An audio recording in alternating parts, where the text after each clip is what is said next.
नमस्ते, कैसे हैं आप सब लोग। स्वागत है आप लोगों का आज की लाइव क्लास में। आज बच्चों हम लोग अपने चैप्टर को आगे बढ़ाएंगे। हमने कल कौन सा चैप्टर शुरू किया था, याद करके बताओ मुझे। ऑडिट रिस्क वाला चैप्टर। ऑडिट रिस्क के बेसिक्स ये बोलते हैं कि ऑडिट रिस्क को आप दो पार्ट में डिवाइड कर सकते हो, रोमम और डीआर। रोमम को दो पार्ट में डिवाइड कर सकते हो, आईआर और सीआर। स्टैंडर्ड जब भी बात करते हैं बेटा वो हमेशा रोमन के टर्म्स में करते हैं, लेकिन ऑडिटर आईआर और सीआर को इंडिविजुअली भी जो है वो एसेस कर सकता है। और याद रखिएगा, आप इनको क्वांटिफाई भी कर सकते हैं या फिर आप इनको नॉन क्वांटिफाइबल मेथड से भी जो है वो असेस कर सकते हैं। क्वांटिफाई मतलब परसेंटेज लगा देना, नॉन क्वांटिफाई मतलब हाई मीडियम लो बोल देना। ऑडिट रिस्क का मीनिंग हमने पढ़ा था, risk of inappropriate opinion when financial statements are materially misstated. इसमें क्या नहीं आता है, याद रखिए बच्चों, when financial statement are not materially stated and उस केस में risk of inappropriate opinion is not audit risk. When financial statement are not materially misstated, उस केस में इनएप्रोप्रिएट ओपिनियन का रिस्क ऑडिट रिस्क नहीं है। ना ही ऑडिट रिस्क ऑडिटर के business का रिस्क है, ना ही ऑडिट रिस्क ऑडिटर के बिजनेस का रिस्क है। आ जाओ कंपोनेंट्स बच्चों, बहुत इंपॉर्टेंट। ये टॉपिक जो हम पढ़ रहे हैं ना बेटा, आपको मैं बताऊं, आईसीएआई ने कैटेगरी ऑफ क्वेश्चन पूछता है।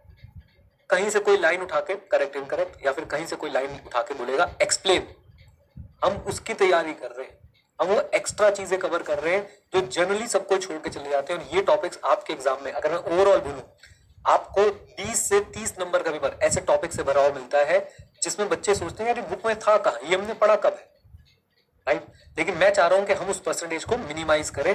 हमारे को अगर 20 से 30 नंबर के ऐसे क्वेश्चन दिखे तो उसमें एटलीस्ट 50-60% क्वेश्चन से हमारा कॉन्फिडेंस हाई हो। ओके, आ जाओ। हाँ जी, आईआर क्या है? ससेप्टिबिलिटी के लिए अगर सिंपल वर्ड यूज करूं तो risk of account balance and transaction to a misstatement because of nature, right. जैसे मर्जर एक्विजिशन, जैसे derivatives, futures, options. Nitin sir को परेशान कर देना पूछ के, डेरिवेटिव क्या होते हैं, फ्यूचर्स क्या होते हैं, ऑप्शंस क्या होते हैं। जब तक डांट ना लगा दे तो बाद जूम में घुस के, तब तक उनको परेशान करते रहना है, ठीक है। तो पॉइंट ये है बच्चों कि इस तरह के जो हमारी ट्रांजैक्शन अकाउंट बैलेंस होती है जो वेरी ससेप्टेबल टू रिस्क होती है, यानी जिनमें रिस्क ऑफ अनलिस्टेड होने का चांस ज्यादा होता है बिकॉज ऑफ इट्स वर्ड बोलो बेटा, नेचर। तो उनको बोलते हैं हम आईआर, उनको बोलते हैं इनहेरेंट रिस्क। ओके, अच्छा। आईआर कुछ के लिए ज्यादा होता है, कुछ के लिए कम होता है। आईआर को हम टीओसी और एसपी, आई होप ये याद है आपको, टेस्ट ऑफ कंट्रोल और सब्सटैंटिव प्रोसीजर्स करते समय भी कंसिडर करते हैं। आईआर पे किसका इफेक्ट आता है बेटा? एक्सटर्नल चीजों का भी, इंटरनल चीजों का भी। फॉर एग्जांपल अगर कोई लॉ रेगुलेशन चेंज होता है, कोई टेक डेवलपमेंट होती है, तो उसका भी इंपैक्ट आईआर पे आ सकता है, इनहेरेंट रिस्क बढ़ सकता है, राइट। और ऐसे ही मैनेजमेंट की misunderstanding of applicable financial reporting framework. सबसे सिंपल एग्जांपल, मैनेजमेंट का रेवेन्यू रिकॉग्निशन को लेके जो अंडरस्टैंडिंग है वो बेकार है, या मैनेजमेंट वहां पे बायसनेस शो कर रही है, तो क्या वो भी बेटा आईआर है? Answer is yes. कल वाली रिवीजन करा रहा हूं, ये फिर बोल दूं बच्चों, ये टेक्निकल पार्ट है बहुत ज्यादा, पूरी कोशिश करेंगे अच्छे से पढ़ेंगे। कंट्रोल रिस्क क्या होता है? Risk of MMS in an assertion not prevented और डिटेक्टेड और corrected on a timely basis by IC. यानी इस बात का रिस्क कि ऑर्गेनाइजेशन का आईसी क्या नहीं कर पाएगा, मटेरियल मिसस्टेटमेंट को प्रिवेंट, डिटेक्ट और करेक्ट नहीं कर पाएगा। Is that clear? डन, आ जाओ। देन आईसी या तो मिसिंग है, आईसी ऑपरेटिंग इफेक्टिव नहीं कर रहा है, या फिर फ्लॉ है आईसी के डिजाइन में। ओके, कंट्रोल रिस्क और एफिशिएंसी ऑफ आईसी में कैसा रिलेशनशिप होता है बेटा? इनवर्स रिलेशनशिप होता है। अगर एफिशिएंसी ऑफ आईसी ज्यादा है तो पक्की बात है कंट्रोल रिस्क जो है वो क्या होगा? कम होगा। अच्छा जी, आईआर सीआर किसके रिस्क है? एंटिटी के रिस्क है। They exist independently of audit, they are not influenced by auditor. In short बच्चों, अभी देखना, आज मैं आपको एक ऐसी चीज दिखाऊंगा धमाकेदार। इन शॉर्ट, मेरा आपसे एक सवाल है, आप लोग मुझे चैट में बता सकते हैं, क्या रोमन को ऑडिटर घटा बढ़ा सकता है? क्या रोमन को ऑडिटर घटा बढ़ा सकता है? आंसर इज नो, बिल्कुल भी वो घटा बढ़ा नहीं सकता है। शाबाश बच्चों, बस आ गए, सबके जवाब आ गए, बहुत बढ़िया। आ जाइए। देन रोमन बच्चों कितने लेवल पे हो सकता है? ये नई चीज सीखी थी हमने कल, 2 लेवल पे, financial statement and assertion level. Financial statement वाला रोमन जो पूरी फाइनेंशियल स्टेटमेंट पे इंपैक्ट डाले, सबसे अच्छा बढ़िया एग्जांपल है कि गोइंग कंसर्न अजम्पशन का इनएप्रोप्रिएट यूज अगर हो रहा है, it's a financial statement risk of material misstatement. किसी एक असर्शन पे नहीं, पूरी फाइनेंशियल स्टेटमेंट में गलती होने के भयंकर चांसेस दिख रहे हैं। और हम इसको रिस्पॉन्ड कैसे करते हैं, कम ऑन, ये बातें आपको पता होनी चाहिए बेटा। हम लोग फाइनेंशियल स्टेटमेंट वाले रोमन को किस में चेंज करके रिस्पॉन्ड करते हैं, स्ट्रैटेजी में चेंज करके रिस्पॉन्ड करते हैं, STD scope timing and direction में चेंज करके रिस्पॉन्ड करते हैं। कम ऑन, यस और नो? चलो एक बार स्ट्रैटेजी और प्लान दोबारा रिवाइज करा दो, क्विकली करते हैं। स्ट्रैटेजी ब्रॉड होती है, स्ट्रैटेजी के बेसिस पे प्लान बनता है, स्ट्रैटेजी में स्कोप टाइमिंग और डायरेक्शन होती है। कम ऑन, यस और नो? स्ट्रैटेजी और प्लान इंटर रिलेटेड होते हैं। कम ऑन, याद रखेंगे ये बातें। स्ट्रैटेजी में अगर आपसे कोई पूछ ले कौन से फैक्टर कंसिडर करने होते हैं, CSROETE, PEAOE and any team of resources. Strategy के बेनिफिट्स क्या होते हैं, एनी टीम ऑफ रिसोर्सेज। पूरा रिवाइज हो गया, बेसिक तो पढ़ लिया। कम ऑन, यस और नो? बोल दो हाँ के ना। आ जाओ जी। सोचो बच्चों, आप जब पेपर में जा रहे हो और आप स्पीड से टॉपिक्स को रिवाइज कर पाओ, क्या मजा आएगा। और उसके बाद बस एक रीडिंग देनी है, कीवर्ड्स को एक बार पढ़ना है, भारत माता की जय। मैं एक दिन आपके साथ रिवाइज करूंगा, ऐसे जैसे मैं पेपर देने जा रहा हूं तो मैं चैप्टर 2 या चैप्टर 3 या कोई भी चैप्टर कैसे रिवाइज करता। ओके, लेकिन उसके लिए पता है क्या है, मेहनत करके पहले रॉक सॉलिड प्रिपरेशन चाहिए। रिवीजन में मजा तभी आता है।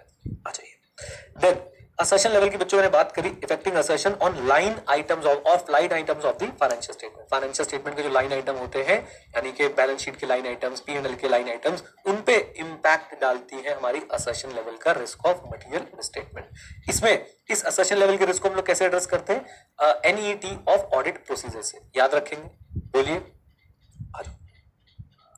देन क्या हमें डिटेक्शन रिस्क पता है? बिल्कुल पता है बेटा। Detection risk is the risk that auditors procedure will not be able to detect all the material misstatement. Can detection risk be reduced to zero? नहीं बेटा नहीं। सुनो अपूर्वा, डिटेक्शन रिस्क को जीरो तक रिड्यूस नहीं किया जा सकता है किसी भी हाल में। ओके, बिकॉज ऑफ आइला। Come on. अब डिटेक्शन रिस्क के बच्चों दो एलिमेंट कौन कौन से हैं, sampling, non sampling. Sampling risk क्या होता है कि हमारे कंक्लूजन जो सैंपल के बेसिस पे हुए हैं वो अलग होते अगर हम अपनी टेस्टिंग पूरी पॉपुलेशन पे लगाते। इस बात के रिस्क को हम लोग क्या बुलाते हैं बेटा, सैम्पलिंग रिस्क बुलाते हैं। राइट। क्विक एग्जांपल, आईसी मुझे लगा अच्छा है, एक्चुअली में नहीं था। मुझे लगा मिसस्टेटमेंट नहीं है, एक्चुअली में थी। ओपिनियन गलत हो जाएगा, इफेक्टिवनेस हर्ट हो जाएगी। आईसी मुझे लगा अच्छा नहीं है, एक्चुअली में अच्छा था। मटेरियल मिसस्टेटमेंट मुझे लगी, एक्चुअली में नहीं थी। इस केस में मेरी एफिशिएंसी हर्ट हो जाएगी, मुझे काम ज्यादा करना पड़ेगा। देख रहे हो कितने प्यार से आज हम बोल पा रहे हैं बात, है ना। डन, बोल दीजिए। सैम्पलिंग रिस्क को अगर कोई आपसे बोल ले कि कैसे रिड्यूस करोगे, सैंपल साइज बढ़ा के भाई रिड्यूस करेंगे। सैम्पलिंग रिस्क जीरो हो सकता है क्या? नहीं, क्योंकि भाई सैम्पलिंग कर रहे हो तो भाई सैंपल लोगे, और सैंपल लोगे तो भाई रिस्क हमेशा रहेगा। ओके, आ जाओ। Then non sampling risk, factors which are not related to the sampling. अब factors which are not related to the sampling, auditor की सबसे पहली अंडरस्टैंडिंग में प्रॉब्लम है, स्ट्रैटेजी में प्रॉब्लम है, प्लान में प्रॉब्लम है, प्रोग्राम में प्रॉब्लम है, प्रोसीजर्स में प्रॉब्लम है, टेस्ट के जो रिजल्ट है यानी जो एविडेंस है उनकी इंटरप्रिटेशन में प्रॉब्लम है, DSR ऑडिट मैनेजमेंट में प्रॉब्लम है। लिख लोगे। और इसमें बच्चों याद रखें ये कैसे मिनिमाइज हो सकता है, वही स्ट्रैटेजी अच्छी बनाओ, प्लानिंग अच्छी करो, एनी टीम ऑफ रिसोर्सेज अच्छे से करो, आपका DSR अच्छे से करो। इसमें बच्चों मैं आपको एक एग्जांपल और देना चाहूंगा, अगर आपको याद हो हम लोगों ने अपनी बुक के अंदर भी इसके लिए कुछ पढ़ा था। बड़े अच्छे एग्जांपल्स थे बच्चों। कहाँ गए? हाँ, ये रहा बच्चों। ये बड़े अच्छे एग्जांपल्स थे यहाँ पे दो जो हमने रीड करे थे। देखिए, ऑडिटर इन्वेंट्री काउंट अटेंड नहीं करता है या फिर for significant work in progress inventory और ऑल्टरनेटिव प्रोसीजर्स पे रिलाय करता है। ये एक एग्जांपल है किसका? ये एक एग्जांपल है बच्चों के ऑडिट के प्रोसीजर सही नहीं है, ऑडिटर के प्रोसीजर सही नहीं है, नॉन सैम्पलिंग रिस्क का। और दूसरी तरफ ऑडिटर क्या करता है, कंपनी के रेवेन्यू को सैंपल के बेस्ड पे जो है वो टेस्ट करता है, लेकिन वो सैंपल पॉपुलेशन का ट्रू रिप्रेजेंटेटिव नहीं है, वो सैंपल पॉपुलेशन का ट्रू रिप्रेजेंटेटिव नहीं है। ये कौन सा रिस्क हो गया बच्चों? ये हो गया सैंपलिंग रिस्क का एक बहुत ही बढ़िया एग्जांपल। क्या बोलती पब्लिक? आ जाओ। ये बताओ, ऑडिट रिस्क में ये जो IR, CR, DR है, इनके बीच का कोई रिलेशनशिप होता है? हाँ बेटा, इनवर्स रिलेशनशिप होता है। राइट। जैसा रिलेशनशिप एक मैरिड कपल में 15 साल बाद हो जाता है, एक बोलता लेफ्ट तो दूसरे ने मैंडेटरली राइट ही बोलना है बेटा, है ना। आ जाओ। For more such examples check out mom and dad relationship बेटा।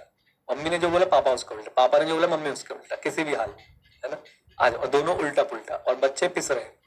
आ जाओ, और आप लोग भी ऐसे इनवर्स में आ जाते हो। एनीवेज, ऑडिट रिस्क क्या होता है बेटा? ROMM into detection risk, ROMM IR CR। तो अल्टीमेटली ऑडिट रिस्क की इक्वेशन क्या बनती है? IR into CR into DR।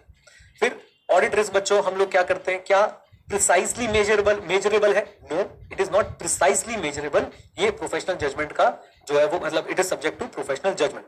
Then मैंने आपको क्या बताया था कि स्टैंडर्ड्स इनको एक साथ ही एड्रेस करते हैं, एक बात। दूसरी बात, रिस्क जो है वो क्वांटिफाई भी हो सकता है या फिर आप नॉन क्वांटिटेटिव मेथड से भी उसको असेस कर सकते हैं। ये हमने शुरुआत में बात कर ली थी। क्वांटिफाइड मेथड कौन से होते हैं? परसेंटेजेस निकालना, नंबर्स निकालना। नॉन क्वांटिटेटिव या क्वालिटेटिव बोल लीजिए, हाई मीडियम लो बता देना। डन, बोलिए, आ जाइए। फिर बच्चों हमारा बहुत ही इंपॉर्टेंट टॉपिक था कल लास्ट वाला, जो कि सुपर डुपर इंपॉर्टेंट है एग्जाम्स के लिए। क्या? What do you mean by significant risk? What do you mean by significant risk? ये लाइन भूलना नहीं है। Risk that require special audit consideration, मेरे साथ, risk that require special audit consideration is significant risk, right. Auditor क्या करता है? Auditor अपने रिस्क असेसमेंट के तहत, यानी अपने RAP रिस्क असेसमेंट प्रोसीजर के तहत वो क्या करता है? जितने भी रिस्क आइडेंटिफाई होते हैं, ऑडिटर चेक करता है कि कहीं ये सिग्निफिकेंट रिस्क तो नहीं। और अब क्वेश्चन बनेगा कि वो फैक्टर्स बताओ जो ऑडिटर को ध्यान में रखने हैं व्हाइल डिसाइडिंग के रिस्क सिग्निफिकेंट रिस्क तो नहीं है। या फिर सिंपली स्पीकिंग बच्चों क्या पूछ लेंगे? Give some examples of, come on, give some examples of what? Significant risk. Is that clear? बोलिए, थम्स अप दे दो। मेरी आवाज आ रही है तो बच्चों आप लोगों को, आप लोगों की थोड़ी वीडियो रुक रही है, ठीक है। Give some example of significant risk. अब सिग्निफिकेंट रिस्क के एग्जांपल क्या थे? फ्रॉड बच्चों, फ्रॉड से क्या डेवलपमेंट होती है रिलेटेड पार्टी के बीच में? कॉम्प्लेक्स डेवलपमेंट होती है बेटा। फ्रॉड से क्या डेवलपमेंट होती है रिलेटेड पार्टी के बीच में? देखो ना, fraud, development, related party, complex, subjectivity आ जाती है और अनयूजुअल ट्रांजैक्शंस हो जाती है। पूरा रीड करो रिवीजन में भी। इधर देखो, तो सबसे पहले weather the risk is risk of fraud. दूसरा, क्या रिस्क किसी डेवलपमेंट वर्ड से कनेक्ट करेंगे? इकोनॉमिक, अकाउंटिंग और अदर डेवलपमेंट से रिलेटेड है, राइट। क्या कॉम्प्लेक्सिटी ऑफ ट्रांजैक्शन से रिलेटेड है? क्या ये क्या इसमें सिग्निफिकेंट रिलेटेड पार्टीज इन्वॉल्व है? अगर बच्चों किसी ट्रांजैक्शन में सिग्निफिकेंट रिलेटेड पार्टीज इन्वॉल्व हैं, उसमें सिग्निफिकेंट रिस्क हो जाएगा क्या? Answer is yes. Related party के साथ मिलकर फ्रॉड करना होता है आसान। सब्जेक्टिविटी कितनी इन्वॉल्व है? सब्जेक्टिविटी मतलब मेजरमेंट अनसर्टेनिटी कितनी है? क्या आप 5% बोल सकते हो और मैं 25% बोल सकता हूं किसी चीज को, यानी कि उसमें सब्जेक्टिविटी बहुत ज्यादा इन्वॉल्व है बेटा। असम्पशंस इन्वॉल्व है, मेजरमेंट अनसर्टेनिटी है, और साथ में जो risk involve, whether the risk involve significant transaction that are outside the normal course of the entity, यानी अनयूजुअल ट्रांजैक्शंस तो नहीं है। अनयूजुअल ट्रांजैक्शन का भी मैं आपको एक एग्जांपल दे देता हूं। मर्जर एक्विजिशन रोज की बात है या सालों में एक बार होता है? सालों में एक बार होता है, तो एक अनयूजुअल ट्रांजैक्शन है because of its nature. Done, बोलिए, आ जाइए।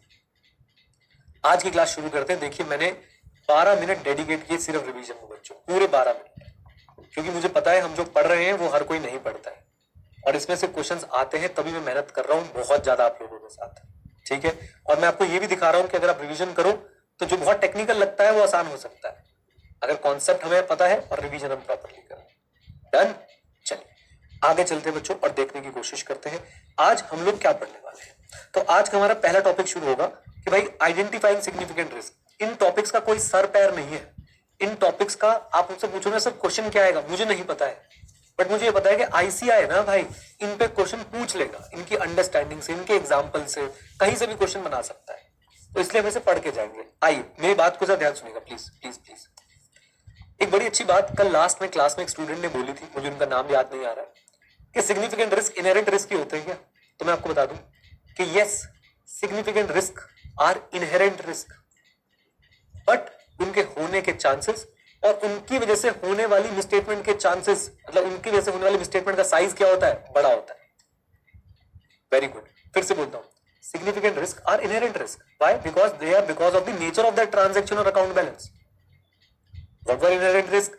इनहेरेंट रिस्क वो रिस्क होते हैं ना जो किसी के नेचर की वजह से होते हैं। कमॉन, तो सिग्निफिकेंट रिस्क भी बेटा क्या होते हैं? Come on tell me. Inherent risk होते हैं, बट उनके होने के चांसेस ज्यादा होते हैं और उनसे होने वाली मिडिल स्टेटमेंट के साइजेस बड़े होते हैं।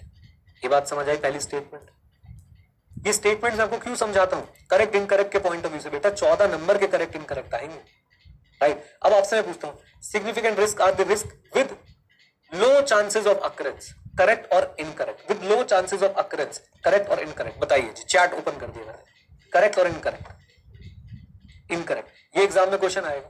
और इसकी रीजनिंग क्या लिख के आओगे आप, इसकी रीजनिंग क्या लिख के आओगे, आप लिख के आओगे significant risk are the inherent risk with high chances of occurrence and the magnitude of the material misstatement occurring from the significant risk will also be high.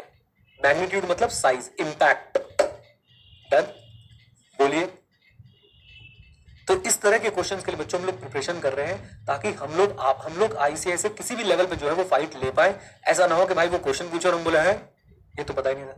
और देखिए नोट्स बना दिए मैंने, इधर देखिए प्लीज, जरा साथ दीजिएगा बच्चों, साथ दीजिएगा everyone. Significant risk are inherent risk with high likelihood of occurrence, मैंने हिंदी में लिख दिया, जिनके होने के चांसेस क्या होते हैं बेटा, ज्यादा होते हैं, right, and higher magnitude of potential misstatement, इनसे होने वाली मिसस्टेटमेंट का साइज भी बिग होता है। बस ये आपसे करेक्ट इनकरेक्ट में पूछेंगे बच्चों, इज दैट क्लियर? बोलिए। अच्छा अगली लाइन बच्चों, ये बात हमें पता है, ना भी बताएं तो ये हमारी अंडरस्टैंडिंग बोलती है। जनरली स्पीकिंग सिग्निफिकेंट रिस्क किससे रिलेट करते होंगे, यूजुअल ट्रांजैक्शन या अनयूजुअल ट्रांजैक्शन? बताइए, चैट ऑन कर देता हूं, यूजुअल या unusual, come on everyone. Unusual से, जो यूजुअल ट्रांजैक्शन है, जो यूजुअल इवेंट्स हो रहे हैं, सिग्निफिकेंट रिस्क उससे रिलेट नहीं करता है भाई, क्योंकि वो तो रोज हो रही है। अब जब रोज हो रही है तो उसके कई अच्छे इंटरनल कंट्रोल्स भी बने होंगे, उसकी चेकिंग भी डिटेल में होती है। अनयूजुअल ट्रांजैक्शन, और जब भी अनयूजुअल ट्रांजैक्शन मन में आए, आप एक एग्जांपल ले लीजिए कि भाई मर्जर एंड एक्विजिशन, राइट, या आप ऐसा भी बोल सकते हैं first time adoption of a particular accounting standard, first time adoption of a particular accounting standard. Done? तो एक बात हमें पता है कि भाई जो ध्यान सुनिए बच्चों, सिग्निफिकेंट रिस्क जो है वो क्यों होते हैं, अनयूजुअल ट्रांजैक्शन से होते हैं, और ऐसे ट्रांजैक्शन में होते हैं, ऐसे मैटर्स में होते हैं जो जजमेंटल होते हैं। जजमेंटल का मतलब क्या होता है बच्चों, ध्यान से, जब भी जजमेंटल बोलूं तो आप समझ जाइए जहां पे मैनेजमेंट की जजमेंट इन्वॉल्व होती है, और जब भी बोलूं मैनेजमेंट की जहां जजमेंट इन्वॉल्व होती है, provisions, valuation of goodwill, valuation of complex financial instrument like derivatives, futures, options, valuation in case of mergers and acquisition. Come on, yes और no, come on, getting a point, बोल दीजिए। तो इन बातों को, अच्छा आपसे एक रिक्वेस्ट है, अपने क्वेश्चंस आप लिख के रख लीजिए। आज नहीं ले पाए तो कल पक्का लूंगा, कल तक मैं बिल्कुल ठीक हो जाऊंगा, तो मैं आपके पास जैसे क्लास के लास्ट में रुकता था वैसे रुक जाऊंगा आपके साथ, ठीक है? अपने क्वेश्चंस लिख लीजिए। आप अभी इतने बड़े क्वेश्चंस लिख रहे हो, मुझे तो ये डर लग रहा है कि अगर अभी बच्चे ने पैराग्राफ लिख दिया, भाई फिर सुन क्या रहे हो तुम, अगर तुम और दूसरे टॉपिक का क्वेश्चन है। तो मेरी हम्बल रिक्वेस्ट है, अभी के लिए आप फोकस करें आज की क्लास पे और अपने क्वेश्चंस लिख के रख लीजिए। मैं आपके साथ बैठ के सारे क्वेश्चंस डील कर लूंगा, पक्का, प्रॉमिस, ठीक है? प्लीज। तो बच्चों सिग्निफिकेंट रिस्क जनरली किससे रिलेट करता है, नॉन रूटीन ट्रांजैक्शन से और जजमेंटल मैटर से। नॉन रूटीन का मतलब क्या है, जो अनयूजुअल है बिकॉज ऑफ साइज और nature. Come on, because of size और नेचर, इज दैट क्लियर? इधर देखो बच्चों, एक कस्टमर अचानक से, एक बंदे की एवरेज सेल पर कस्टमर होती थी 10,000, और अचानक से एक दिन एक कस्टमर ने उससे 50 लाख का सामान खरीद लिया। दिस इज यूजुअल और unusual? Unusual because of size. Merger acquisition unusual because of nature and size as well, right? तो फिर से बच्चों, सिग्निफिकेंट रिस्क किससे रिलेट करते हैं जनरली, नॉन रूटीन और जजमेंटल मैटर से। नॉन रूटीन क्या होते हैं, unusual because of size and matter. Judgmental क्या होते हैं, जिनमें अकाउंटिंग एस्टिमेट इन्वॉल्व हो, मेजरमेंट अनसर्टेनिटी हो। दो बातें, जिनमें अकाउंटिंग एस्टिमेट इन्वॉल्व हो, मेजरमेंट अनसर्टेनिटी हो। अकाउंटिंग एस्टिमेट बच्चों, provision for doubtful debt is nothing but accounting estimate. Measurement uncertainty का मतलब क्या है, जिससे आप 100% एक्यूरेसी से मेजर नहीं कर सकते, उसमें क्या है, measurement uncertainty. Is that clear? बोलिए, बोल दो। जैसे कि अगर मैं बात करता हूं फ्यूचर कैश फ्लो जनरेट किस रेट से होने वाले हैं, या फ्यूचर में आपकी ग्रोथ किस रेट से होने वाली है, क्या आप इसे प्रिसाइसली मेजर कर सकते हैं? आंसर इज नो, यानी मेजरमेंट अनसर्टेनिटी है। ओके, पूरा बच्चों टॉपिक तैयार करा दूंगा आपको बातों बातों में ही। और अगर आपने पहले ऑडिट का एग्जाम दिया है तो भी आपके कोर्स का ही टॉपिक है, ये मत सोचिए कि आपके कोर्स में नहीं था, ये सब आपके कोर्स में था बच्चों। आ जाइए फिर से हमने ऊपर से पढ़ते आते हैं। आइडेंटिफाइंग सिग्निफिकेंट रिस्क, आईसीए ने एक छोटा सा टॉपिक बनाया। मैं कहता हूं टॉपिक का नाम छोड़ो, हमें नहीं पता कैसे पूछेंगे, हर सेंटेंस पे फोकस करो। मुझे बताओ सिग्निफिकेंट रिस्क क्या होते हैं? By nature they are inherent risk, जिनमें अकरेंस के चांसेस ज्यादा होते हैं, जिनकी वजह से जो मिसस्टेटमेंट होगी उसका साइज बड़ा होगा। जनरली कौन सी ट्रांजेक्शन रिलेट करते हैं? नॉन रूटीन और जजमेंटल मैटर से। नॉन रूटीन क्या होते हैं? अनयूजुअल बिकॉज ऑफ नेचर और साइज। जजमेंटल क्या होते हैं? जिनमें अकाउंटिंग एस्टिमेट की इन्वॉल्वमेंट होती है और मेजरमेंट अनसर्टेनिटी होती है। दो रिस्क ऐसे जिसको बोल दिया गया कि हमेशा ही ये क्या रहेंगे? सिग्निफिकेंट रिस्क रहेंगे, जैसे कि रिस्क ऑफ फ्रॉड। सर इतना फोकस क्यों कर रहे हैं हम सिग्निफिकेंट रिस्क पे? बच्चों जुड़ो और मोक्ष की उपलब्धि लो, जुड़ो और मोक्ष की उपलब्धि लो। मैं कुछ सेंटेंसेस बोलने वाला हूं, मेरे साथ जुड़ना। ऑडिट अगर आपने समझा है तो मैं रिस्क असेसमेंट प्रोसीजर करता हूं, उसके बाद में अपना रिस्पॉन्सेस बनाता हूं। इससे सब अग्री करते हैं? मुझे रिस्क असेसमेंट प्रोसीजर के दौरान कुछ सिग्निफिकेंट रिस्क मिल गए। फ्रॉड का रिस्क मिल गया, रिलेटेड पार्टी रिलेशनशिप्स को लेकर कुछ रिस्क मिल गए। मैं इन रिस्क पे सिर्फ टीओसी करूं या इन पे सब्सटैंटिव करूंगा ही करूंगा? मेरा क्वेश्चन बिल्कुल क्लियर है, चैट ऑन है।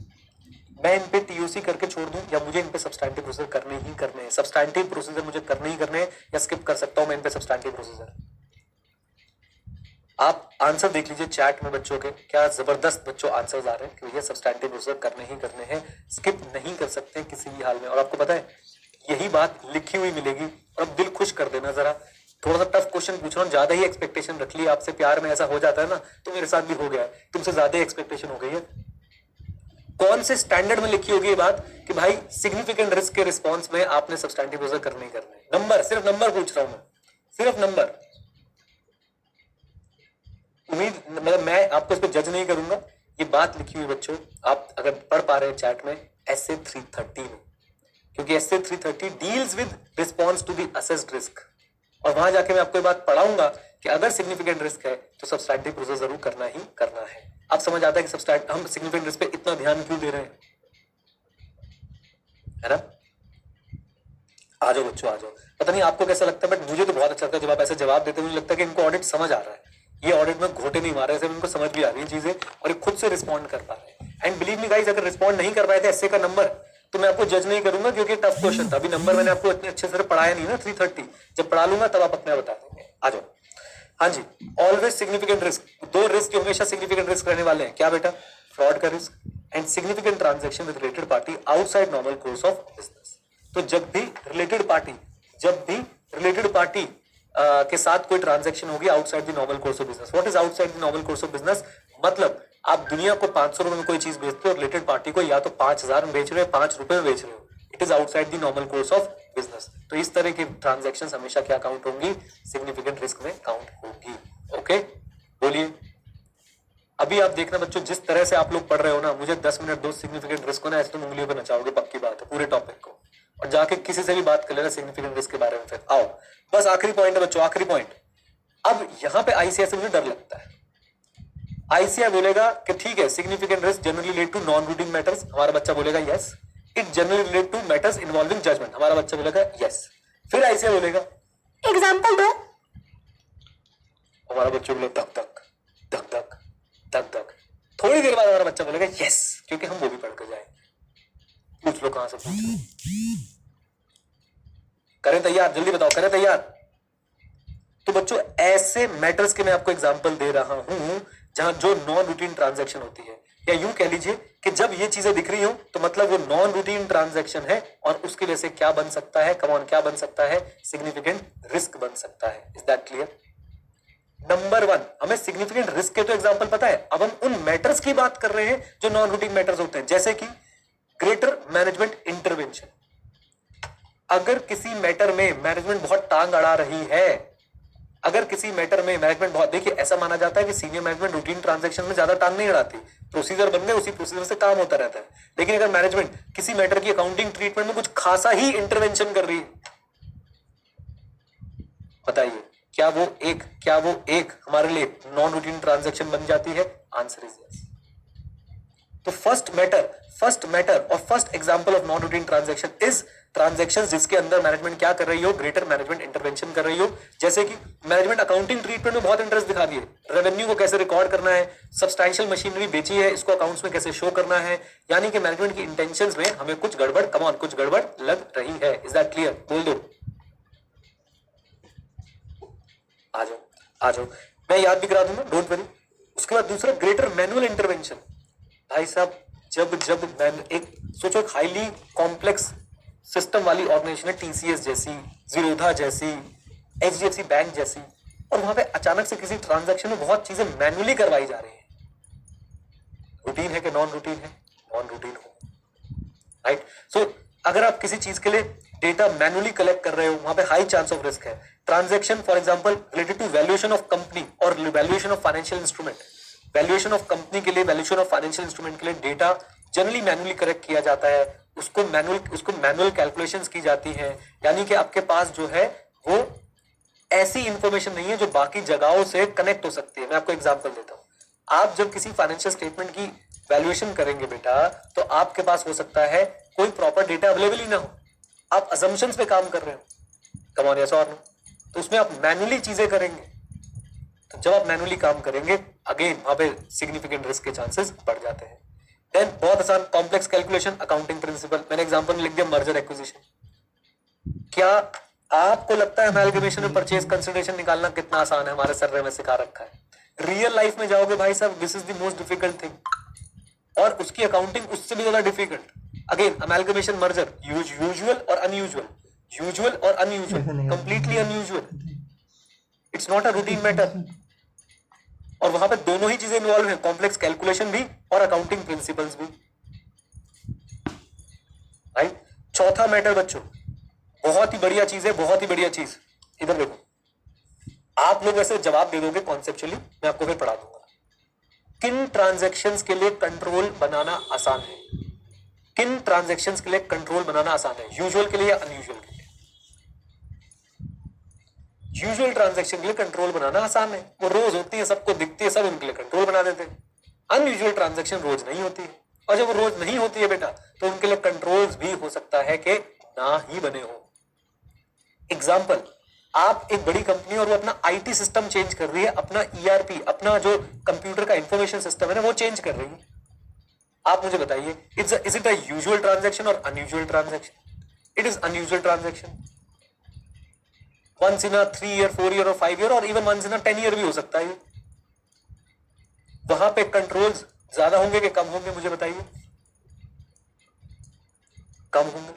एंटिटी अपना एक यूनिट बेच रही है, एंटिटी अपना एक यूनिट बेच रही है, यूजुअल और अनयूजुअल? Very unusual, right? तो जब भी बच्चों आपको मैं कह रहा हूं ना, आप ये एग्जांपल्स आपसे कैसे पूछेंगे, कहेंगे भाई ये बता दो नॉन रूटीन ट्रांजैक्शंस हमें पता है जो अनयूजुअल होती है बिकॉज ऑफ नेचर और साइज। एग्जांपल दो, तो बस याद रखना, जब मैनेजमेंट बहुत इंटरवेन कर रही हो, जब मैनुअल इंटरवेंशन बहुत ज्यादा हो। तीसरा पॉइंट बच्चों, तीसरा पॉइंट, कॉम्प्लेक्स कैलकुलेशन और अकाउंटिंग प्रिंसिपल्स इन्वॉल्व हो। और आखिरी पॉइंट, कंट्रोल्स डिफिकल्ट होते हैं to be implemented for unusual transaction और नॉन रूटीन ट्रांजैक्शन। बस ये 4 लाइनें लिख के आती है, डन। कुसुम का क्वेश्चन है यूनिट बेचना क्या होता है? बेटा यूनिट बेचना क्या होता है, फॉर एग्जांपल मेरी एक कंपनी जिसमें होटल्स भी है, जिसमें एफएमसीजी भी है, जिसमें पेपर मैन्युफैक्चरिंग भी है, मैं अपना होटल वाला यूनिट किसी और को बेच रहा हूं, ओके? हाँ जी बच्चों, एक बार मैं चारों दोबारा से रिपीट कर रहा हूं, बिल्कुल एकदम शांति से, बिल्कुल शांति से, प्लीज सुन लीजिएगा। हम पढ़ क्या रहे हैं? हम पढ़ रहे हैं नॉन रूटीन ट्रांजैक्शन के मैटर्स, या फिर एग्जांपल, या यूं कह लीजिए ये वो इंडिकेटर्स हैं जहां पे नॉन रूटीन ट्रांजैक्शंस आपको दिखेंगी और उसमें सिग्निफिकेंट रिस्क के चांसेस जो है वो क्या होंगे, ज्यादा होने वाले हैं, डन। तो सबसे पहला बच्चों नॉन रूटीन ट्रांजैक्शन क्या है? जब मैनेजमेंट बहुत इंटरवेन कर रही हो। सत्यम के केस में भाई साहब जो मैनेजमेंट थी वो सोचो, उन्होंने, मैं कुछ टर्म यूज कर रहा हूं अभी आपको नहीं पता होगा वो, उन्होंने इंटरनल ऑडिटर्स को ही इंटरनल कंट्रोल से जुदा कर दिया। उन्होंने इंटरनल ऑडिटर्स को इंटरनल कंट्रोल से जुदा कर दिया कि इंटरनल ऑडिटर तुम ही एक्सेस नहीं कर सकते इंटरनल कंट्रोल को। मैनेजमेंट इंटरवेंशन कितनी जबरदस्त, कम ऑन यस और नो, कम ऑन, है ना? तो अगर मैनेजमेंट इंटरवेंशन है, अगर बहुत ज्यादा मैनेजमेंट इंटरवेंशन किसी चीज के अंदर दिख रही है, it's a non routine transaction, it's a non routine matter, it is unusual. अच्छा जी, देन ग्रेटर मैनुअल इंटरवेंशन मैंने क्या बताया कि भाई वैसे तो आपके पास सारे फिगर्स जो है ऑटोमेटेड आते हैं, ऑटोमेटेड आते हैं मतलब सारे फिगर्स डिफरेंट चीजों से चेक हो जाते हैं, कोरिलेट हो जाते हैं, क्रॉस चेक हो जाते हैं। लेकिन अगर बहुत सारा डेटा मैनुअली आ रहा है तो वहां पे चांसेस क्या होते हैं? वहां पे चांसेस जो है रिस्क के ज्यादा होते हैं, मतलब स्टेटमेंट के ज्यादा होते हैं, राइट? आ जाइए, then complex calculation accounting principle मैंने आपको क्या बताया, मर्जर एक्विजिशन हो रहा है, मर्जर एक्विजिशन हो रहा है, उसमें कैलकुलेशंस बहुत कॉम्प्लेक्स है, अकाउंटिंग प्रिंसिपल्स जो है वो बहुत ही कॉम्प्लेक्स है, आम आदमी को समझ नहीं आएंगे। देन कंट्रोल ओवर कंट्रोल्स मैंने आपको बता दिया। क्या आप बताइए नॉन रूटीन ट्रांजैक्शंस के लिए कंट्रोल इंप्लीमेंट करना, डिजाइन करना आसान होगा? नहीं, क्योंकि वो नॉन रूटीन है। हो सकता है पहली बार देख रहे हो, और पहली बार देख रहे हैं तो आपको उसके लिए कंट्रोल बनाने में समय लग सकता है। ओके, सीनू भाई पूछ रहे मैनुअली में तो हाथ में है ना सब कुछ, तो रॉन्ग कैसे होगा? बेटा मैनुअली में सब कुछ हाथ में तभी तो रॉन्ग होगा, क्योंकि आप जो मर्जी चाहे लिख सकते हो। अगर कंप्यूटराइज डेटा आ रहा होता, कहीं से क्रॉस चेक हो जाता, क्रॉस वेरीफाई हो जाता, उसको चेंज कर पाना मुश्किल। आ जाइए बस। अब बच्चों मेरी रिक्वेस्ट है, आप लोग एक बार ये वीडियो देख लीजिएगा अगर आपको और भी समझ। देखिए मैं हर टॉपिक को 2-2 बार समझा रहा हूं आपके लिए। हाँ जी, क्या ये non routine transaction matter example clear होते हैं? जल्दी बोलिए, कम ऑन।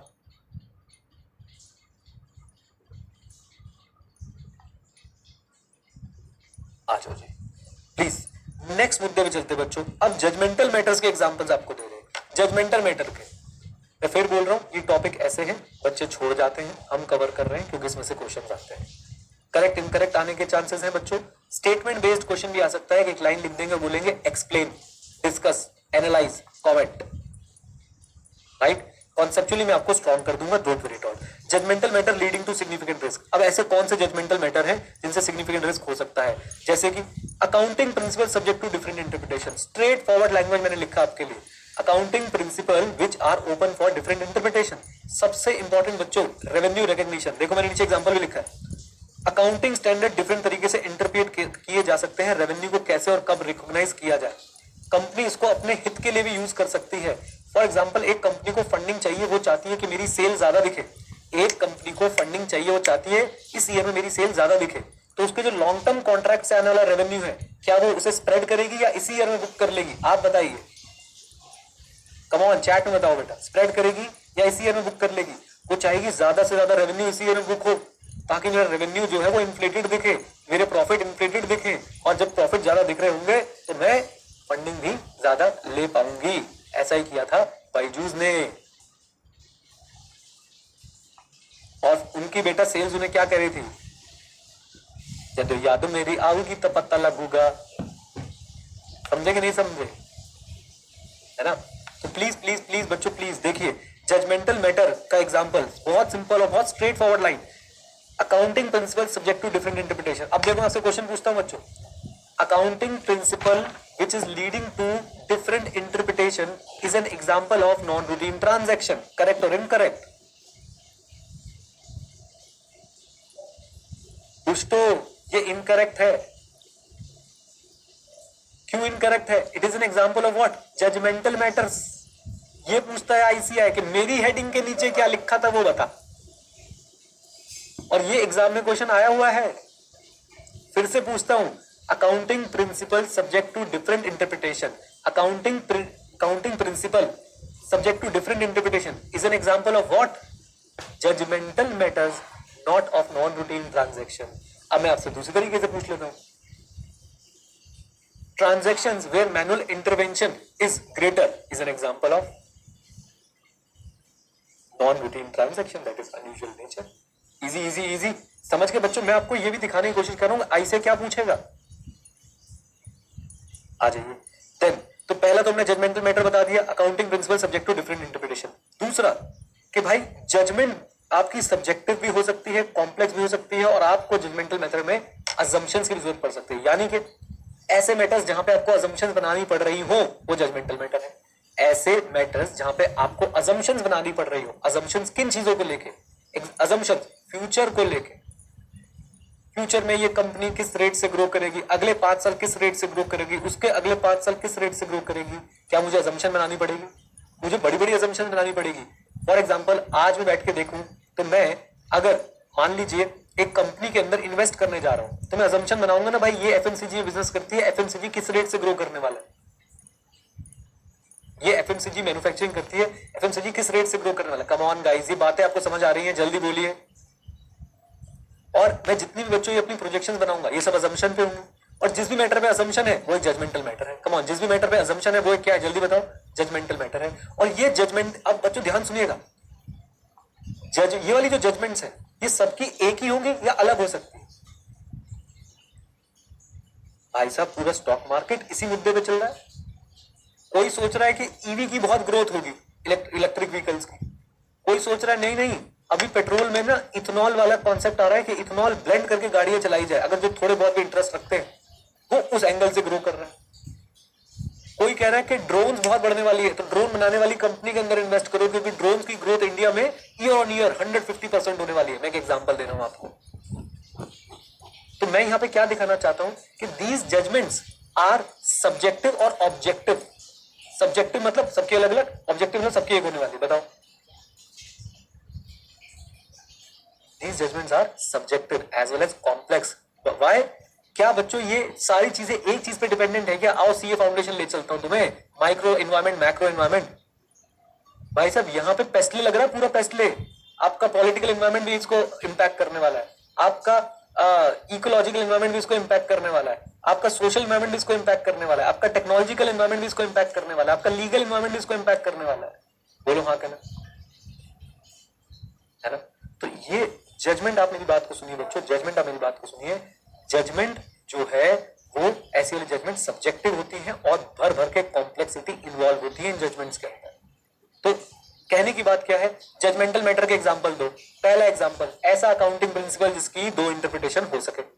दूसरा एग्जांपल बच्चों, ऐसे मैटर्स जहां पे अजम्पशंस इन्वॉल्व हो और वो अजम्पशंस, जजमेंट्स कैसी हो, सब्जेक्टिव हो, कॉम्प्लेक्स हो। Is that clear? बोलिए।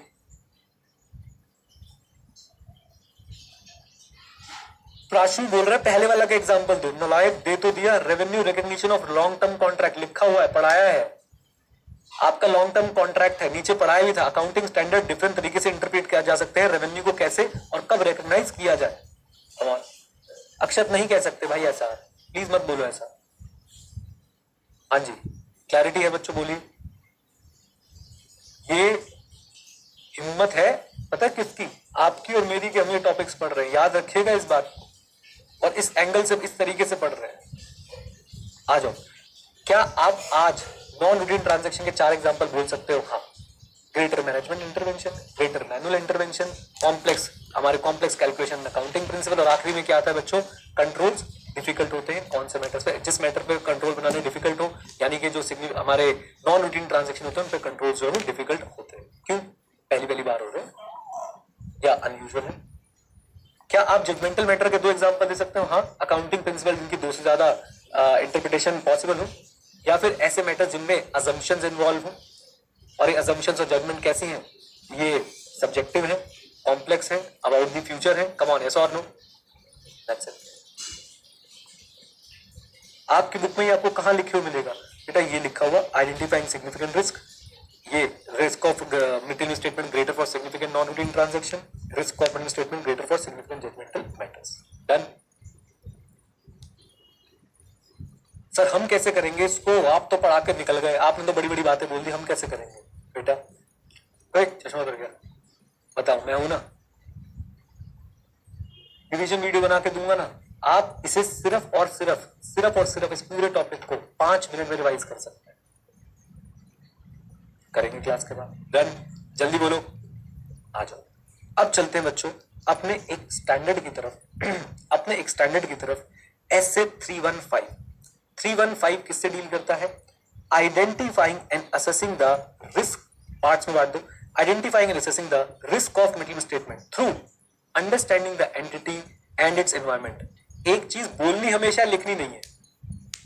And its environment and internal control बोलना हमेशा है, लिखना नहीं, क्योंकि एसए के नाम में आईसी है नहीं, याद रखिए। तो जब नेम कोट कर रहे हो तो सही से कोट करो। उसका नाम रीटा है, उसे किसी ने सुनीता बुला के देखो तो, है ना? जब तो याद मेरी आएगी तो पता लगेगा बेटा। तो प्लीज जरा ध्यान से नाम एसए 315। पहले पुराने एसए रिवाइज करने। 200 उइया कासा, overall objective of independent auditor and conduct of an audit in accordance with SA 210 agreeing the terms of audit engagement, SA 300 planning and audit of financial statements, और एसए नंबर कौन सा? 315 identifying and assessing, stop, the risk of middle statement, stop. Through understanding the entity and its environment. बोलना है, लिखना नहीं है, internal control. और आपको आगे की भी स्टोरी पता है, 315 में हम क्या करेंगे, 315 में हम क्या करेंगे, कम ऑन, ये देखो, ये आपको दिखाते बच्चे लिखे जा रहे, लिखे जा पता नहीं क्या क्या लिखते रहो, लो ये लो, नो वन कर देना। अगली बार भाई साहब जो ऐसे वाली चैट भेजेगा ना मेरे पास, ऐसे वाली, उसको 5 क्लास के लिए बैन कर दिया जाएगा लाइव क्लास में से। लायक आ जाओ। हाँ जी, ऐसे 315 बच्चों किससे डील करते हैं, रैप से। और रैप के रिस्पॉन्स हम क्या करने वाले हैं, ऐसे 330। डन। आइए जरा 315 पढ़ते बच्चों, और पढ़ के मजा आएगा। 315 में ऑडिटर का ऑब्जेक्टिव क्या है, इधर देखो। The objective of the auditor is to identify and assess the risk of material statement at financial statement level and आगे and assertion level. The objective of the auditor is to identify and assess the risk of material statement, whether due to fraud or error, at financial statement level and assertion level. कैसे? Through understanding the entity, its environment, and internal control, thereby providing a basis for designing and implementing responses to the assessed risk of material statement. तो rap करके we will get the basis of designing the further audit procedures. बता दो हाँ या ना। अगली line पढ़े बच्चों, अगली लाइन पढ़े और आपके मन में जो है वो मुझे बताएं। अगली लाइन पढ़े और आपके मन में जो है वो मुझे बताएं प्लीज। क्या है अगली लाइन, ये लिखिए आपके सामने, प्लीज इस लाइन को पढ़िए बच्चों।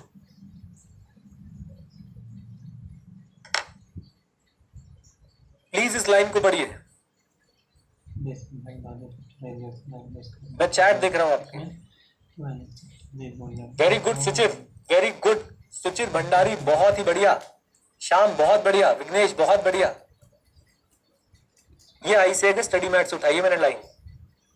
According to institute of chartered accountants of India, identifying and assessing the risk of material statement will help the auditor to reduce the ROMM at acceptably low level. How the auditor can reduce ROMM, how auditor can reduce रोमम।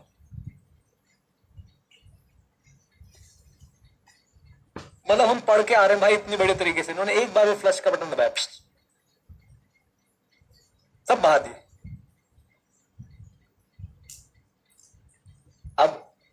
अब सोच के देखो, ये ICA के study mat में line है, आप लोग चेक कर सकते हैं, मैं मजाक नहीं कर रहा। अब मैं आपको इसके भी पीछे ले जाऊं, इसका भी आपको मैं बताऊं।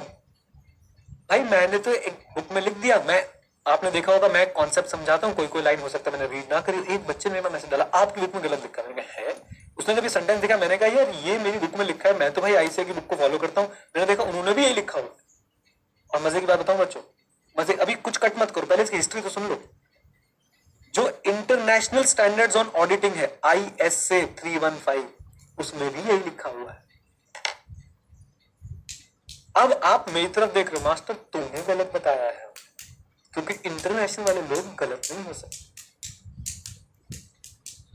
भाई क्यों नहीं हो सकते? और मेरा तो एक बालक था, बालक मतलब मेरा एक स्टूडेंट था, है अभी भी, उसने लिंक्डइन पे लिख दिया। उसने लिंक्डइन पे क्या लिखा, आईसीआई वालों क्यों जबरदस्ती इंटरनेशनल स्टैंडर्ड्स को एज इट इज कॉपी कर रहे हो? पढ़ तो लो कि उसका मतलब क्या है। मुझे बताओ बच्चों, हमने आज तक क्या समझा, और मुझे आपकी अंडरस्टैंडिंग के बेसिस पे बता दो, क्या ऑडिटर रोमन को हाथ भी लगा सकता है? वो सिर्फ उसे आइडेंटिफाई और असेस कर सकता है बच्चों, सिर्फ उसे आइडेंटिफाई और असेस कर सकता है। Honestly I will never suggest you to write this line in exam. आप कोई भी आंसर लिख रहे हो, बट दिल पे बहुत बड़ा पत्थर रखते हुए मैं ये कह रहा हूं कि अगर आईसीए ने ये सेंटेंस लिखा और करेक्ट इनकरेक्ट पूछ लिया, तो आपकी सिचुएशन है शाहरुख खान वाली, लेफ्ट मारेगी या राइट मारेगी। चक दे इंडिया देखिए कि नहीं बेटा? उसमें मैं आपकी कोई हेल्प। अब सोचो अगर एक करेक्ट इनकरेक्ट में आ गया, अब आपके दिमाग कैसे काम करेगा? भाई कॉन्सेप्चुअली तो इट इज नॉट पॉसिबल, लेकिन फिर आपके दिमाग में दूसरी बात आएगी, कॉन्सेप्ट गया तेल ले। We have one key that opens all the lock of C exams and that is सानू की। आईसीए ने लिखा, तू भी लिख सानू की, राइट? तो अब आप वो की लगा के अपना आंसर लिख के आ जाओगे। लेकिन मुझे डर किस बात का है कि भाई अगर चेक करने वाला सही निकला, अगर चेक करने वाला पढ़ा लिखा निकला और वो लॉजिकली पेपर चेक कर रहा है तो वो बोलेगा तोनू की तो सानू भी की।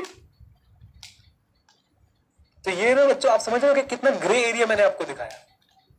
अब आते हैं कि सर एग्जाम में क्या कर रहे हैं, है ना, मन में तो ये सवाल चल रहा है मास्टर जल्दी बताएं एग्जाम में क्या कर रहे हैं, बहुत हो गया।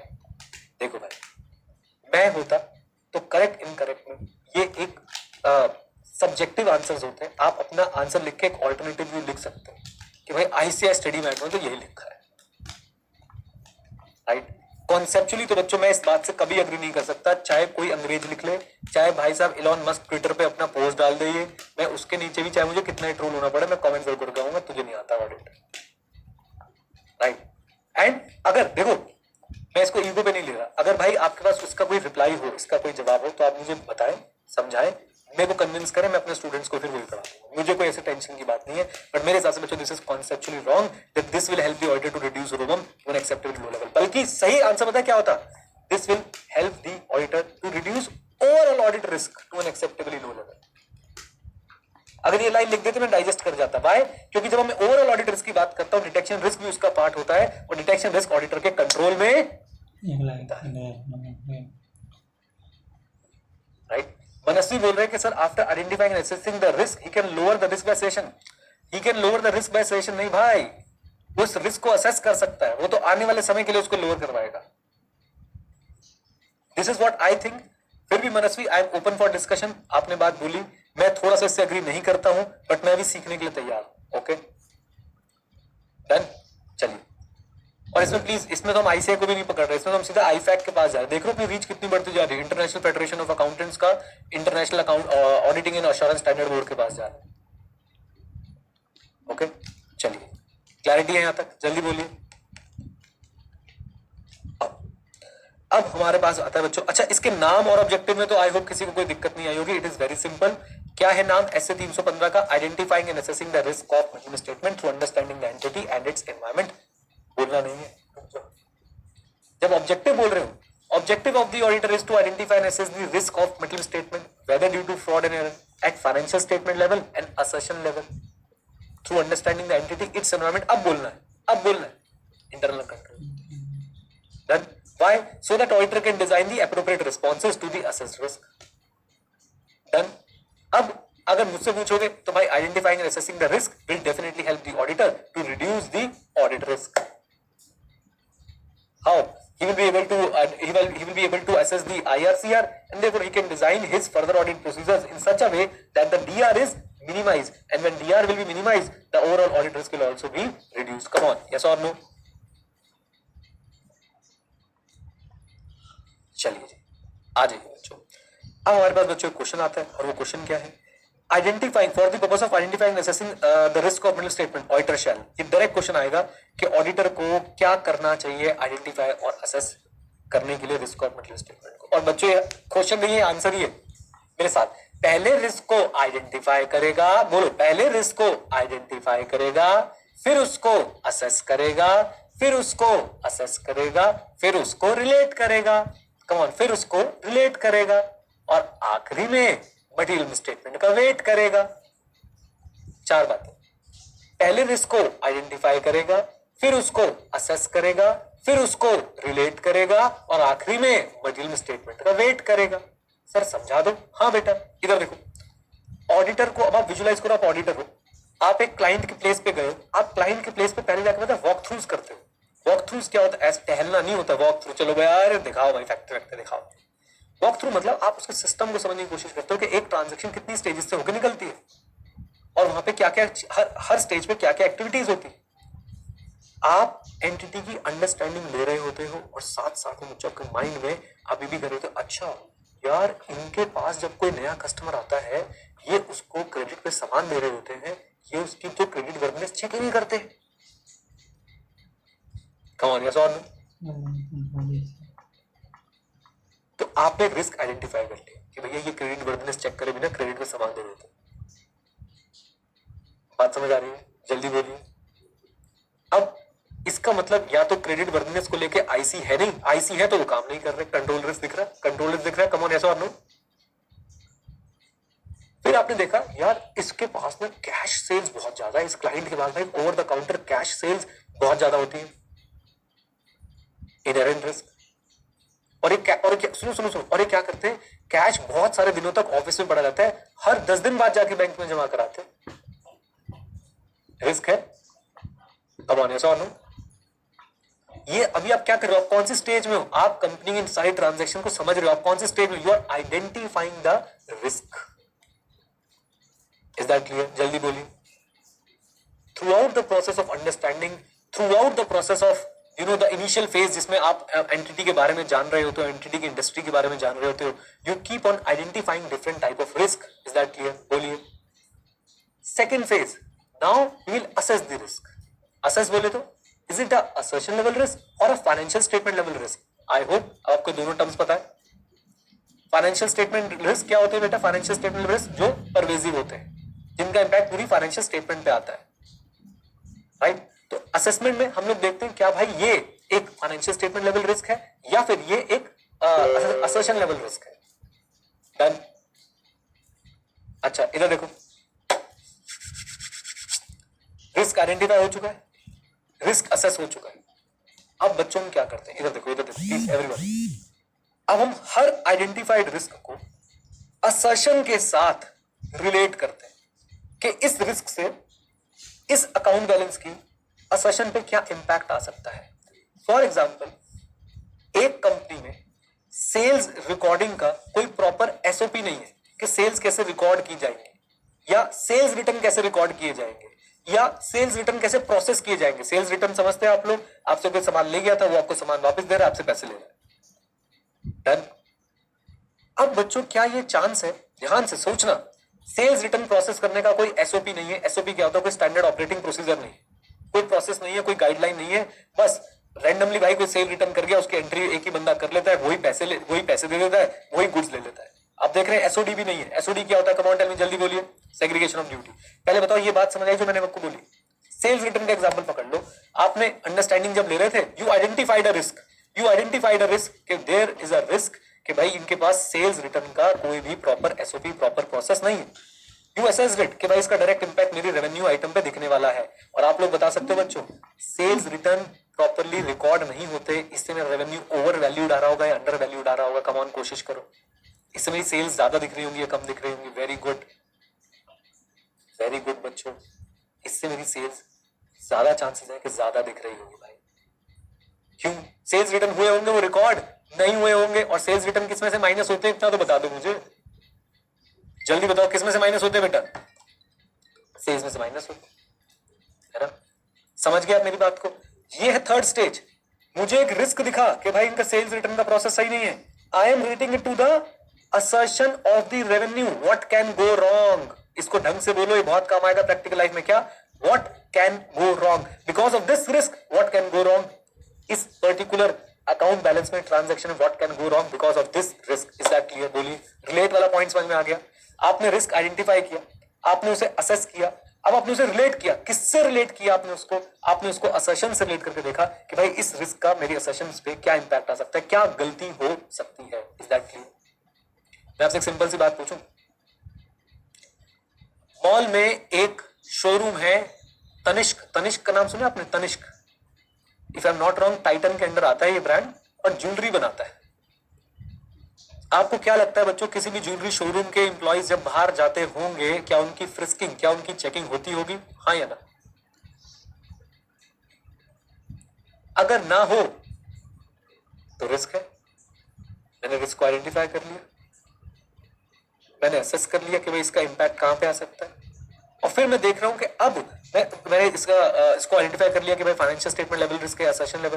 फिर मैंने देखा कि इसका इंपैक्ट मेरी कौन कौन सी असर्शन पे आ सकता है, क्या क्या गलत हो सकता है इस चेकिंग ना होने की वजह से। Come on guys. तो identify, assess and relate, identify, assess and relate, and then wait for what? Material misstatement. हमने रिस्क को आइडेंटिफाई किया, हमने असेस किया, हमने रिलेट किया, अब हम लोग देख रहे हैं व्हाट कैन गो रॉन्ग भी हमने देख लिया, what can go wrong at assertion level. Now we are considering the likelihood of MS बोले तो मिसस्टेटमेंट। हम देख रहे हैं कि अब इस पर्टिकुलर रिस्क की वजह से मिसस्टेटमेंट होने के कितने चांस है, क्या मल्टीपल मिसस्टेटमेंट हो सकती है, क्या इससे जो मिसस्टेटमेंट्स हो रही हैं वो मटेरियल मिसस्टेटमेंट बन सकती है। ये बच्चों पूरा एक तरीके से प्रोसेस है identifying and assessing the ROMM करने का। क्या? Step 1 you are going to identify the risk while understanding the entity. Step 2 अब हम लोग क्या करने वाले हैं, कम ऑन टेल में जल्दी बोलिए। We are going to assess the identified risk whether it's a financial statement level risk और an assertion level risk. Step 3 now we are going to relate the risk to the assertion. And step 4 now we are going to consider how much chances is there of a misstatement or of multiple misstatement, and can those misstatement or multiple misstatement can result into material misstatement. For example, overvaluation risk in debtor balance, how material it is, can it lead to material misstatement? Yeah, for example, over recording risk in sales, how material it is, can it lead to material misstatement? ये सारी बातें बच्चों लोग यहाँ पे कर रहे होते हैं। Done.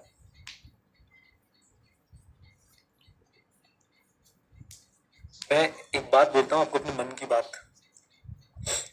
चैप्टर 3 आईसीआई का इतना फैला हुआ है उसकी कोई हद नहीं है बच्चों। जो ओल्ड कोर्स में चैप्टर 4 के साथ किया था वैसा इन्होंने न्यू कोर्स में चैप्टर 3 के साथ किया। हेलो। और आप बच्चों आप देखेंगे मैंने पहले तो उसको सेग्रीगेट किया, और इवन सेग्रीगेट करने के बाद मैंने टॉपिक्स भी इधर से उधर किए हैं ताकि आपको एक फ्लो में चीजें समझ आ। अदरवाइज भाई बहुत बहुत डिफिकल्ट है। डन, बोलिए। चलिए बस बस बस बस बस इसको बिल्कुल साथ में रखना है बच्चों, इसको बिल्कुल साथ में रखना है। मैं आपको कोशिश कर रहा हूं, देखो एक बैलेंस बनाने की, एग्जांपल्स भी दूं, सेंटेंसेस भी आईसीआई वाले पढ़ाऊं, याद भी करवाऊं। ओके लीजिए बच्चों, ये हो गया हमारी एक और इंपॉर्टेंट टॉपिक कवर। ये डायरेक्ट क्वेश्चन बनेगा, आइडेंटिफाइंग और असेसिंग रिस्क ऑफ स्टेटमेंट के लिए ऑडिटर को क्या करना चाहिए। तो ये 4 बातें आप लोग लिख के आ सकते हैं। क्या लिख पाएंगे? आइडेंटिफाई करेगा, असेस करेगा, रिलेट करेगा, और रिलेट करने के बाद बच्चों क्या करने वाला है, कम ऑन टेल में जल्दी बोलिए। स्टेटमेंट का वेट करने वाला है।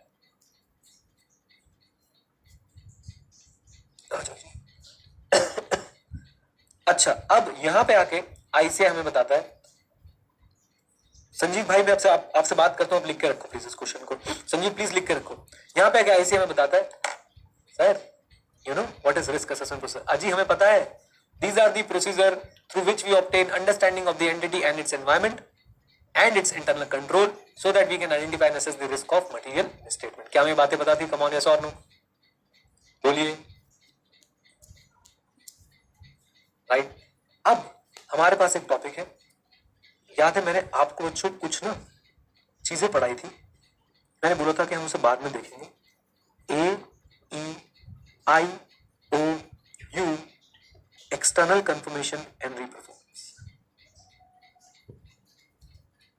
मैं इनके फुल फॉर्म्स भी इनका बोल देता हूं। Analytical procedure, inquiry, inspection, observation, recalculation.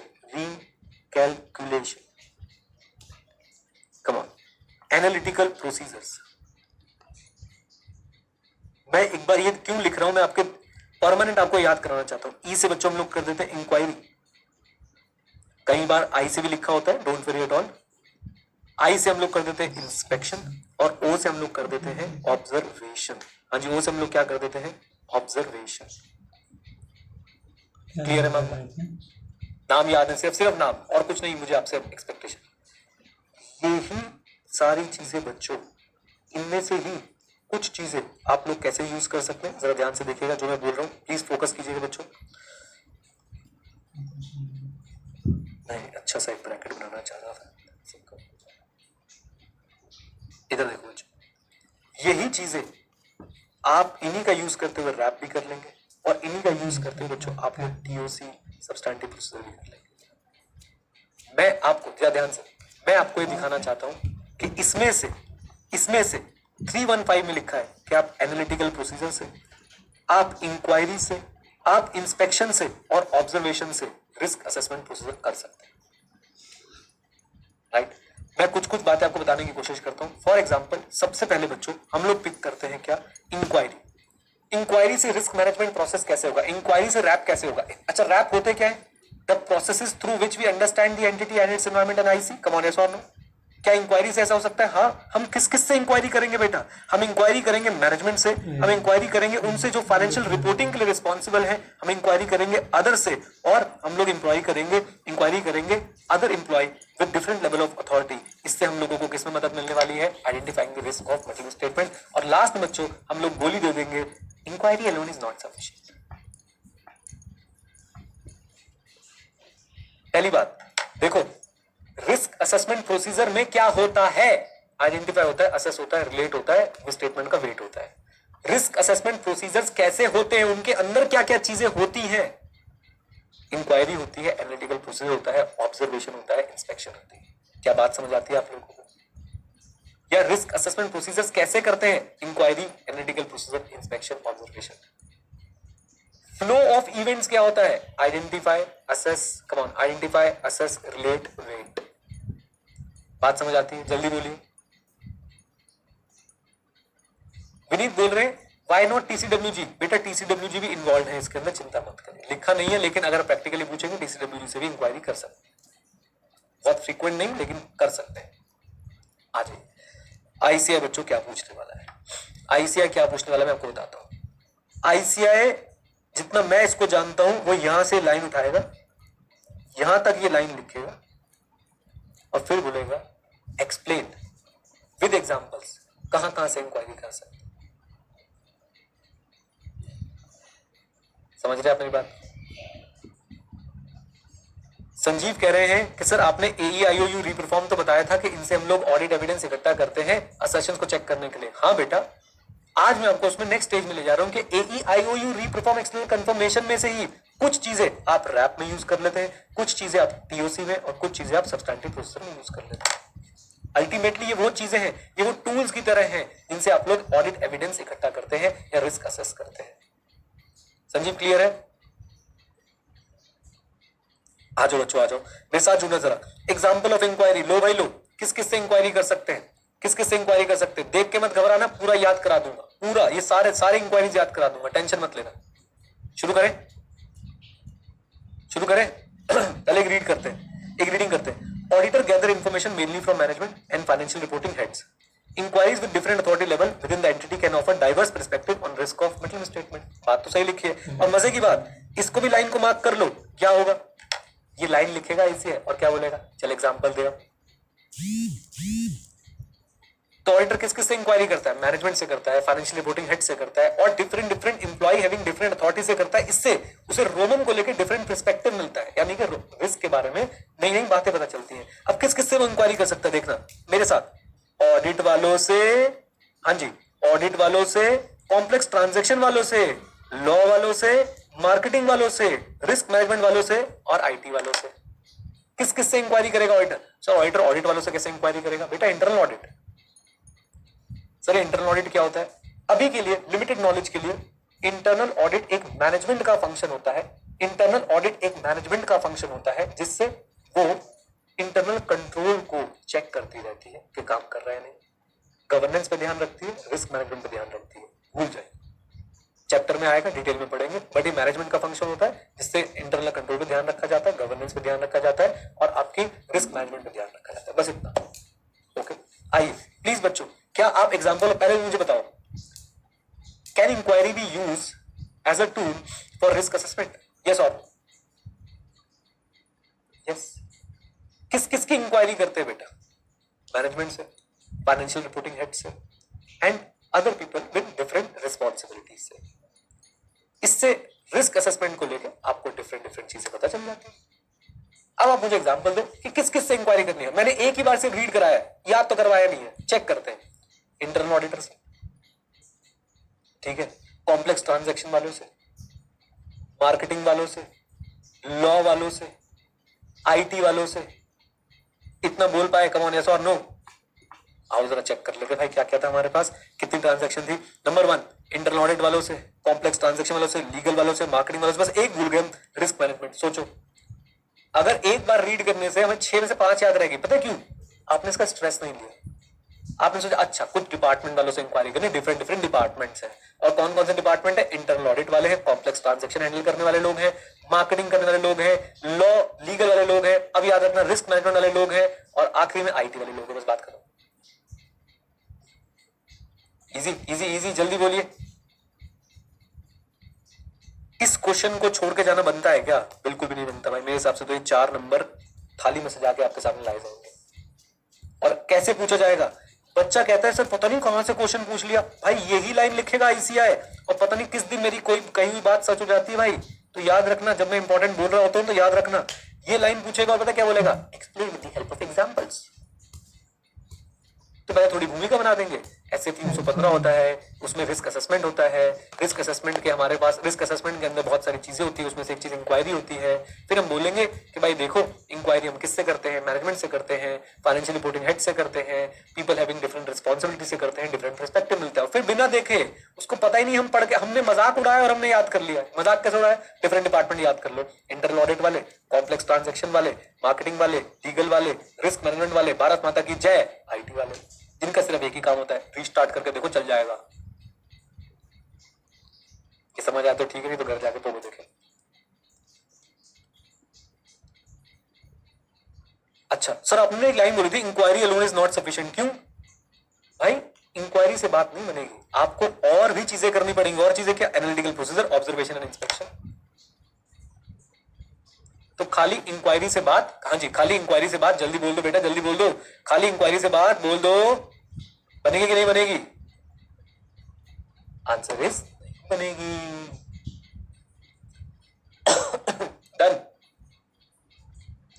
चलिए, अब हमारे पास और क्या क्या चीजें हैं जिनसे हम लोग रिस्क असेस कर सकते हैं? 2 चीजें और है, एनालिटिकल प्रोसीजर, ऑब्जर्वेशन, इंस्पेक्शन, जो हम आज नहीं पढ़ने वाले हैं। आज हम इतना ही पढ़ेंगे, रिवीजन करेंगे, और कल इस चैप्टर को हम लोग कर देंगे bye bye bye bye bye bye. और फिर ये आईसीए का चैप्टर 3 खत्म नहीं हुआ बेटा, ये आईसीए के चैप्टर 3 का एक पार्ट खत्म हुआ है। अपूर्वा की शक्ल देखी थी तुमने बेटा? अपूर्वा, ये वाले तो तुम्हारे इमोशंस कैप्चर होने चाहिए थे। आ जाओ, कितने पार्ट्स हैं? बस 5 पार्ट्स हैं। आ जाओ प्लीज बच्चों, प्लीज रिवीजन हो जाए, रिवीजन हो जाए, जल्दी बोलो। आ जाओ, लेट्स स्टार्ट दी रिवीजन। आइए बच्चों,